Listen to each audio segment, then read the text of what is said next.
Chers amis, aujourd'hui, il fait moins beau, mais même avec les nuages, vous voyez dans le reflet de ma chambre, combien c'est beau ces montagnes et ces nuages.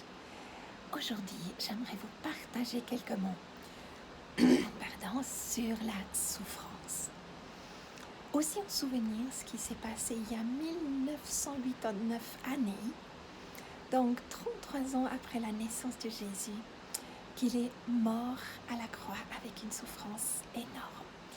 Ce que je vais vous partager dans ces quelques minutes va aussi influencer notre rapport à cette histoire. Qu'est-ce que c'est la souffrance? Je pense intuitivement, la souffrance nous fait le plus fuir ou nous détourner, parce que la souffrance, elle est terrible. Et surtout quand c'est la souffrance de quelqu'un d'autre, elle nous rend impuissants, injustes, révoltés et insupportables. Donc notre réaction intuitive, c'est on aimerait juste nous détourner de cette souffrance. D'ailleurs, j'ai un souvenir assez marquant lorsque je crois j'avais 12 ans.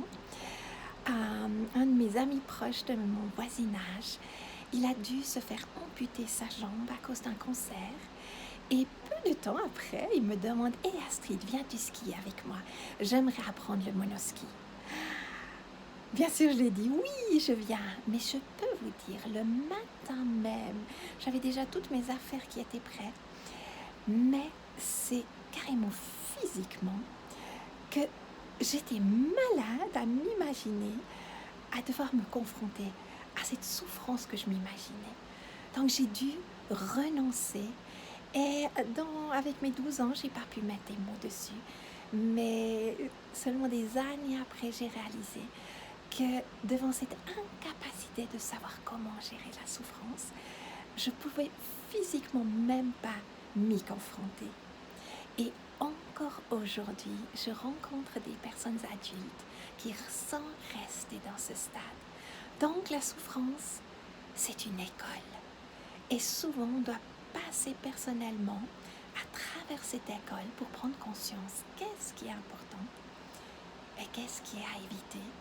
Et après, on apprend aussi face aux autres quelles sont ces clés d'accompagnement de la souffrance. Et ces années passées, j'ai beaucoup aimé, c'est même un privilège de pouvoir accompagner des personnes malades avec mon coaching, parce que j'ai vu combien c'était riche et combien c'était des moments charnières, clés dans la vie d'une personne, parce que c'est là où on est prêt le plus facilement au changement, parce qu'on réalise qu'on ne peut pas continuer comme ça.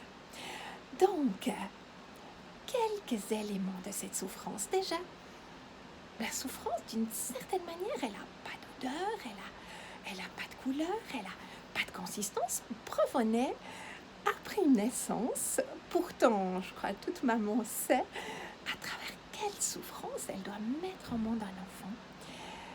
On réalise une chose, que cette souffrance est oubliée. Parce qu'à la place, il y a ces fruits de cette souffrance qui sont tellement extraordinaires qu'on arrive à oublier la souffrance. Donc, première clé, la souffrance peut nous détruire, mais nous pouvons aussi choisir que la souffrance peut nous fortifier et que le après, la traversée nous donne des nouvelles victoires qui vont nous fortifier dans le après. Mais après, il y a aussi des souffrances qui s'attachent à des événements. Et là, on parle de trauma. Et aussi, ce travail-là, ça m'a fascinée ces dernières années, lorsque j'ai pu plonger dedans et étudier pourquoi trauma. C'est dans des moments où la souffrance est encore liée à la peur et à un événement qui après laisse une couleur, laisse une empreinte, un accident de voiture qui après nous fait sursauter à chaque bruit qui ressemblera à quelque chose de similaire. Et ça nous met toute notre gestion émotionnelle dans un vase clos où on n'est plus libre. Et même ces traumas, chaque fois qu'ils sont réveillés par ce rappel de ce lien, peuvent éveiller des angoisses, des peurs énormes et nous procrastiner dans un terrain très très bizarre et beaucoup de gens n'arrivent même pas à mettre des mots dessus. Et là aussi, quelle chose extraordinaire de pouvoir accompagner des personnes afin de les libérer de ces traumas. Oui, c'est possible. C'est tout un travail et vraiment, il faut l'approcher d'une manière professionnelle. Mais je vous mettrai un lien dans les commentaires où vous pouvez trouver encore d'autres réflexions plus approfondies par rapport à ce sujet que je vous partage. Mais pour terminer, j'aimerais juste encore vous donner quelques clés. Donc la souffrance en tant que telle, on peut l'oublier. Ça veut dire on peut la traverser. Et même avec le coaching ces dernières semaines, ça m'a énormément aidé de pouvoir approcher la souffrance d'une manière différente. Et d'ailleurs, je l'ai écrit dans mon article, de m'imaginer toute une nuit à traverser les souffrances physiques que j'avais.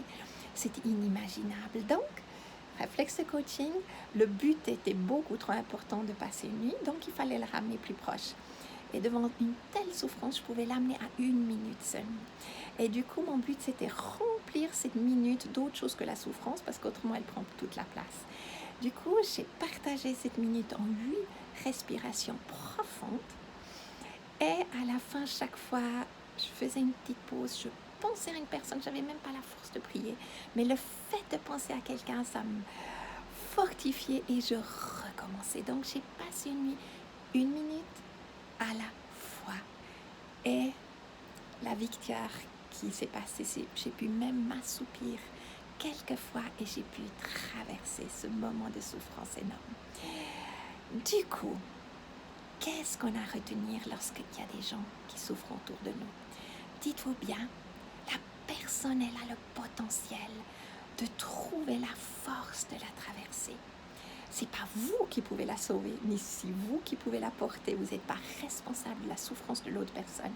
La seule chose que vous pouvez, c'est être présent, être ce soutien qui, d'une minute à l'autre, peut encourager, peut écouter, peut être là, même demander si je pouvais t'aider. Juste une petite chose, qu'est-ce que ça voudrait? Et j'ai pu demander à mon mari juste me tenir la main et être là. Et que déjà ça m'aidait. Donc, ne fuyez pas la souffrance. C'est là où on a le plus besoin de personnes. Mais pas de personnes qui nous racontent tout leur malheur. Juste une présence silencieuse. Et d'ailleurs, ma fille, elle a écrit un magnifique article lorsqu'on souffre à travers une autre histoire qui nous fait souffrir. Lisez-le, il est juste magnifique. Je vais m'arrêter là.